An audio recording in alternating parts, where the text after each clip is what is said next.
I can't wait to feel those crowd vibes live in person in a couple of days. It will be electric for sure. But as said, it's going to take a little time before we get to that point. We got some group stages to go through, a lot of Dota to be played, and a lot of things to be talked about. And I'm not going to do that by myself. I'm going to do that with an awesome panel. I am joined by Synderen and Ninjaboogie. Synderen, how you doing? I'm good. I thought you were going to talk to yourself the whole time. That would have also been nice. I mean, I could. I was having a good time. Yeah. I don't mind. Ninjaboogie, it's so good to have you on the panel with me. Yeah, it feels good. It's my first event since, the pandemic started. So, I'm excited to see the fans and how they're going to react to the games. Yeah, did you get already some like jitters from watching the crowd just now? Obviously, that was 2018. It was a long time ago.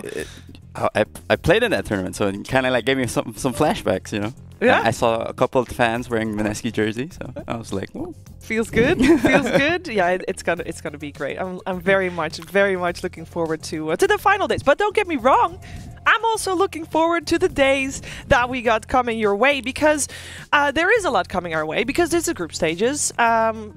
I already mentioned, we got 3 days of it. We got 2 groups. Everybody's going to play each other in a 2-game series. And some teams will get left behind in the group stages, and some teams will already go upper bracket of those group stages. So there's a lot to go through here, Synd. Yeah. It's brutal. Obviously, we have 12 teams here. I think there's a handful, I would say, of teams that we saw in the major just recently that are probably favorites going in. And then there's some really serious underdogs.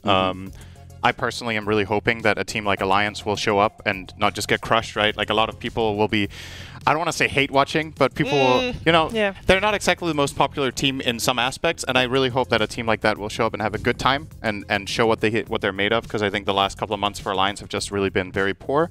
On the other hand, you have a team like Entity that's super impressive at the major that people didn't have many expectations for, and they got a really high placement. So they go in here as maybe one of the favorites now, right? They even had a stand-in. For sure. Now it's their full roster. So there's interesting stuff in both ends of the scale here. Obviously, I guess one more team to mention, Aster. I think it's a team we're both looking at a lot to potentially win the whole thing. Yeah, well, we'll get